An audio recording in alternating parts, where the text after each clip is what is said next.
துதி ஆராதனைக்கு உங்களை நான் அன்போடு அழைக்கிறேன். இன்றைக்கி துதிக்கிறதுக்கு நாம் ஆரம்பிக்கும் பொழுதே ஆண்டவருடைய துதியை மத்தியிலே வாசிக்கிறோம். அதனால் துதி ரொம்ப ரொம்ப முக்கியமானது, நம்முடைய வாழ்க்கைக்கு முக்கியமானது. அப்படி தான் நம்ம இன்றைக்கி தியானிக்க போகிறோம். வசனங்களை தியானிக்கும் பொழுதும் ஆண்டவர் துதிக்கிறதுக்கு நல்லா ஆண்டவர் நமக்கு கற்றுத் தருவார். அதுதான் நீங்கள் தியானிக்க போகிறோம். ஜெயிப்போம். நல்ல தகப்பனே நமக்கு நன்றி செலுத்துகிறோம் சுவாமி. இந்த வசனங்களை தியானிக்கும் பொழுதும் நாங்கள் பாடி துதிக்கும் பொழுதும் துதி ஆராதனையை நீங்கள் அங்கீகரித்து ஆண்டவரே அநேக பிள்ளைகளுக்கு பிரயோஜனமாக இருக்க எங்களுக்கு கிருபை பாராட்ட வேண்டுமா ஜெபிக்கிறோம் சுவாமி. எங்களுடைய சொந்த முயற்சியினால் அல்ல ஆண்டவரே, நீங்கள் வைத்திருக்கிற திட்டம் தீர்மானம் எங்களுடைய வாழ்க்கையில் ஒவ்வொருடைய வாழ்க்கையில் நிறைவேற நாங்கள் இந்த காரியங்களை செய்ய எங்களுக்கு உதவி செய்யணுமா ஜெபிக்கிறோம். இப்படி ஆவியானவர் எங்களுக்கு உதவி செய்து வழிநடத்துகிற தயவுக்காக நன்றி செலுத்துகிறேன், துதிக்கிறேன், ஸ்தோத்தரிக்கிறேன். துதிக்கான மகிமை எல்லாம் உமதியை செலுத்துகிறேன். இயேசு வச்சு நான்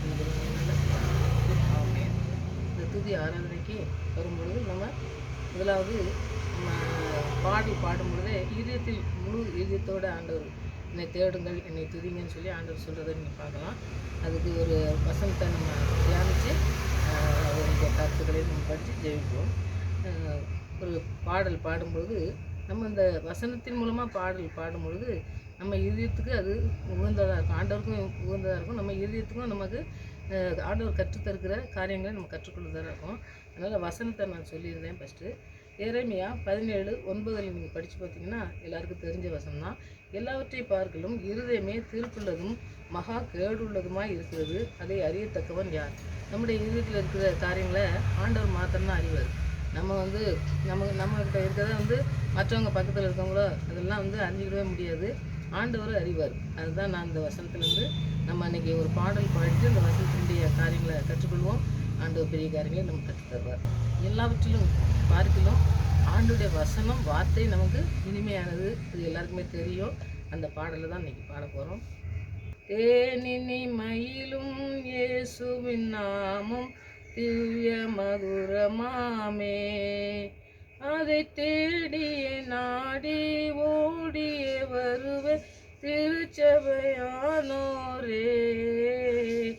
தேனினி மயிலும் இயேசுவின் நாமம் திவ்ய மதுரமாமே, காலையில் பனி போல் மாயமாய் உபாயமாய் நீங்கிவிடும், காலையில் பனி போல் மாயமாய் உலகம் உபாயமாய் நீங்கிவிடும், என்றும் கர்த்தரின் பாதம் நிச்சயம் நம்பு கருத்தாய் நீ மனமே.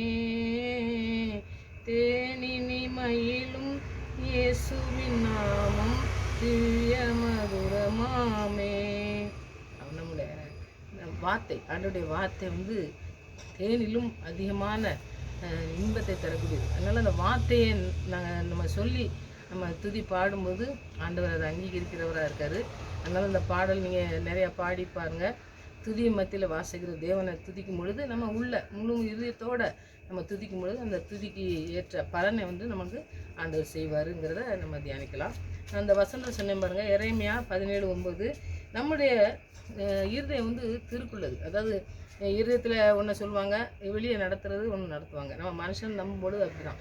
ஆனால் அது அறியத்தக்கவன் யார் அப்படின்னு சொன்னோம்னாக்கி, அறியத்தக்கவன் யாருன்னு கேட்கும் பொழுது, கேள்வி கேட்கும் பொழுது அறிகிறவர் ஒரு ஆள் இருக்கிறாருங்கிறத அந்த வசனத்தின் மூலமாக நம்ம தியானிக்கலாம். இங்கே வசனத்தை தியானிக்கும் பொழுது ஆண்டவருடைய ஆவியானவர் சொல்லும் பொழுது கற்றுத்தருவார் நிறையா. அதனால் யார் இந்த இதயத்தை அறிந்து கொள்ள முடியும் அப்படின்னோம்னா ஒருவரும் அறிந்து கொள்ளவே முடியாது. ஆண்டவர் மாத்திரம் அறிகிறவராக இருக்கிறதுனால ஆண்டவர்கிட்ட நம்ம அந்த இதயத்தை கொடுக்கணும். என் இதயத்தை எனக்கு தா, நான் இதயத்தில் வாசம் பண்ணணும், நீ முழு இருதயத்தோடு என்கிட்ட வா அப்படின்னு ஏன் கூப்பிட்றாருன்னா அந்த இருதயம் தான் ஆண்டவருக்கு தேவை. இருதயம் ஆண்டவர்கிட்ட இருக்கும்பொழுது நம்ம மற்ற காரியங்கள் எல்லாத்தையுமே சரியான பாதையில் நம்ம நடந்து செல்வதற்கு ஆண்டவர் நமக்கு உதவி செய்வார். அதனால் அந்த இடத்துல நீங்கள் தியானிக்கும் பொழுது அதை செய்யுங்க.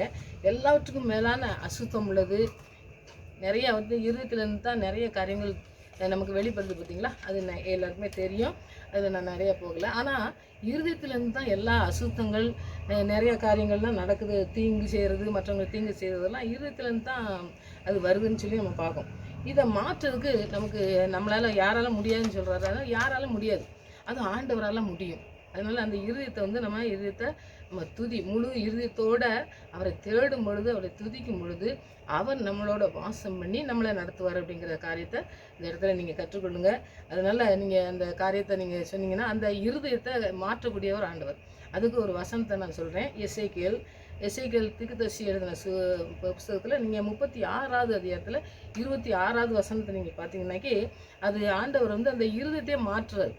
அந்த இருதயம் எப்படி இருக்குதோ இந்த கேடுபாடு உள்ள நீங்கள் வசனத்தை வாசித்து நீங்கள் அதை தியானிங்கன்னு சொல்லி தான் நான் அதை வாசிக்கல. நீங்கள் அந்த வசனத்தை தியானிங்க. எசேக்கியேல் புஸ்தகத்தை நிறைய பேர் படிக்க மாட்டாங்க. ஆனால் அதில் உள்ள நிறைய காரியங்கள் நம்முடைய வாழ்க்கைக்கு நிறைய பிரயோஜனமாக இருக்கும். அதனால் நீங்கள் அந்த வசனத்தை எடுத்து நீங்கள் தியானிங்க.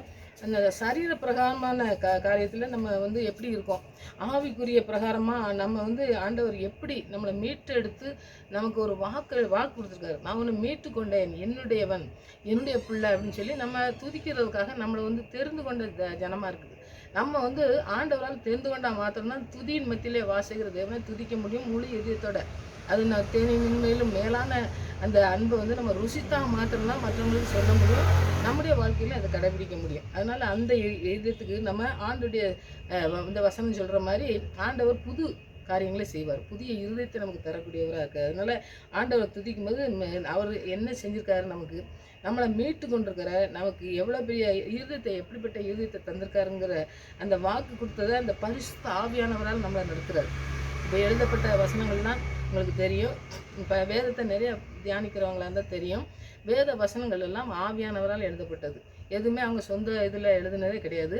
ஒரு வார்த்தை கூட அது வந்து நிறைவேறாமல் போகாதுன்னு சொல்லி நம்ம வேதத்தை வாசிக்கும் பொழுது தெரியுது. பார்த்தீங்களா, அந்த காரியத்தில் நீங்கள் செய்யும் பொழுது ஆண்டவர் பரிசுத்த ஆவியானவரால் நமக்கு இருதயத்தை நிரப்பி அந்த மீட்பை பெற்றுக்கொண்ட அந்த காரியத்தை நம்ம தியானிக்கும் பொழுது நம்மளோட கூட பேசுகிற தேவனாக இருக்கிறாரு. அதனால் நீங்கள் ஆண்டவரை துதிக்கும் பொழுது நான் முழு இருதயத்தோட துதித்து ஆண்டவர்கிட்ட ஜெபிக்கும் பொழுது எல்லா காரியங்களையும் ஆண்டவர் நமக்கு கற்றுத்தந்து வழி நடத்தக்கூடியவராக இருக்கார். அதனால் இருதயம் எப்படி இருந்தாலும் சரி, ஆண்டவர்கிட்ட அந்த இருதயத்தை கொடுக்கும் பொழுது அது மாற்றமடையும் அப்படிங்கிறத இந்த இடத்துல நம்ம தியானிக்கும். இதில் வந்து ஆண்டவர் என்ன செய்யணும்னா கீர்த்தனம் பண்ணணும். நம்ம இப்போ துதி ஆராதனைன்னு நம்ம செய்கிறோம் பார்த்தீங்களா, அப்போ கீர்த்தனம் பண்ணணும் அப்படின்னு சொல்லும் பொழுது பார்த்தீங்கன்னாக்கி எபேசியர் 5:19 பார்த்தீங்கன்னா நம்ம எந்த அதாவது நீங்கள் எபேசியர்லாம் நீங்கள் படிச்சிங்கன்னா அந்த இடத்துல நீங்கள் அந்த கருத்துக்களெல்லாம் நீங்கள் வசனங்களெல்லாம் நீங்கள் படித்து அந்த இதை கருத்துக்களை நீங்கள் புரிஞ்சுக்கணுங்கிறதுக்காண்டி தான் நீங்கள் வசனங்கள்லாம் நீங்கள் தியானிங்கன்னு சொல்கிறேன். அந்த இடத்துல பார்த்திங்கன்னா நாம் இந்த பாட்டு படித்தாலும் சரி, ஆண்டவரை நம்ம துதிக்கணும். பார்த்திங்களா, நம்ம துதிக்கும் பொழுது விண்ணப்பம் பண்ணுறோம். நம்முடைய இருதயத்திலேருந்து ஒரு விண்ணப்பத்தோட துதி செலுத்தும் பொழுது அந்த துதி ஆண்டவர் அங்கீகரிக்கிறதாக இருக்காது. அதனால் முதலாவது பார்த்திங்கன்னா துதி பாடலே வந்து பரிசுத்த ஆவியானவரால் தான். நீங்கள் நிறைய பாடல்கள்லாம் கேட்கும் பொழுது நிறைய பாடல்கள் நம்மளே வந்து நம்மளை தெரியாமல் நம்ம பாட்டு படித்து அந்த இதை துதிக்க செய்வோம். அப்படிப்பட்ட துதி செலுத்துகிற காரியங்கள் வந்து ஆவியானவர் தான் முதலாவது நமக்கு தராரு. அந்த ஆவியானவர் மூலமாக அந்த பாடல்கள் பாடும்பொழுது நமக்கு அந்த அபிஷேகத்தின் மூலமாக நிறைய காரியங்களை நம்ம கற்றுத்தந்து நம்ம இருதயத்துக்குள்ளே வாசம் பண்ண அவர் வருவார். ரெண்டாவது பார்த்திங்கன்னா ஆவிக்குரிய பாடலை பாடும்போது நம்ம நன்றி சொல்லி ஆண்டவரை துதித்து நம்ம பாடணும். ஏதோ நம்ம எல்லாரும் பாடுறாங்கன்னு பாடக்கூடாது. உண்மையாக ஆண்டவர்கிட்ட நன்றி சொல்லி ஆண்டவர் செஞ்ச காரியங்களுக்கு நன்றி சொல்லி அவருக்கு விண்ணப்பம் செய்து நம்ம பாடணும். மூணாவது பாடல் பாடும்போது மகிழ்ச்சியாக பாடணும். நம்ம உள்ள இருதயத்தை ஆண்டவர் கொடுத்துக்கும் பொழுது நீங்கள் பாடி பாருங்கள். அதுக்கும் நம்ம சும்மா ஏதோ பாடணும் அப்படிங்கிறதுக்கும் வித்தியாசமாக நம்மளுடைய வாழ்க்கையில் நம்ம காண முடியும்.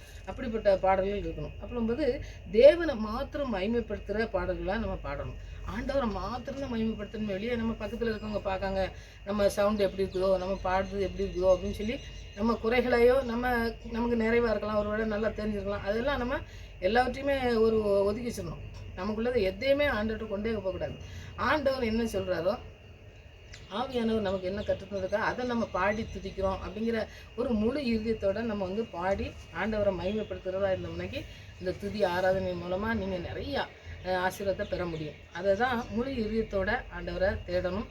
ஆண்டவர் இருதயத்தை மாற்றுகிறவர். இருதயம் கிறுக்குள்ளதும் கேடுபாடுள்ளமாக இருக்கிற அந்த இருதயத்தை மாற்றி நம்மளை ஆண்டவருக்கு முழு இதயத்தோட தேடுறதுக்கும் முழு இதயத்தோட பாடுறதுக்கும் அவரை மகிழ்ச்சியோடு அவரை துதிக்கிறதுக்கும் அவருக்கு விண்ணப்பம் செய்வதற்கும் அந்த ஆசீர்வாதத்தை சுதந்திரத்துக் கொள்வதற்கும் நம்மளை ஆண்டவர் பயன்படுத்த அந்த நாட்களில் நம்ம அர்ப்பணிப்போம். இந்த வசனங்கள்லாம் தியானிங்க, துதிங்க.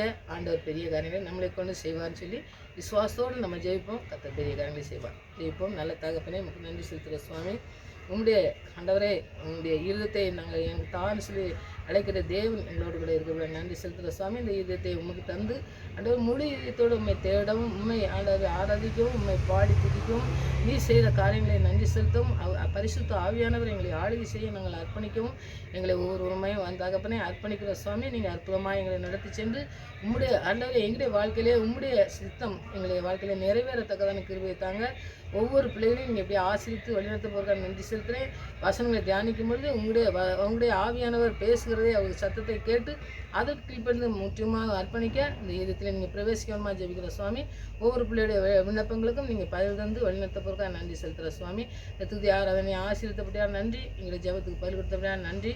இந்த கிருபை எங்களோடு கூட இருந்து எங்களை நடத்துவதை நாங்கள் உணர்ந்து கொள்ள கிருபை செய்யுங்க. துதிக்கான மகிமை எல்லாம் உமக்கே செலுத்துகிறேன். இயேசு ரட்சகர் நாமத்தில் ஜெபங்களுக்கு நல்ல பிதாவே, ஆமென்.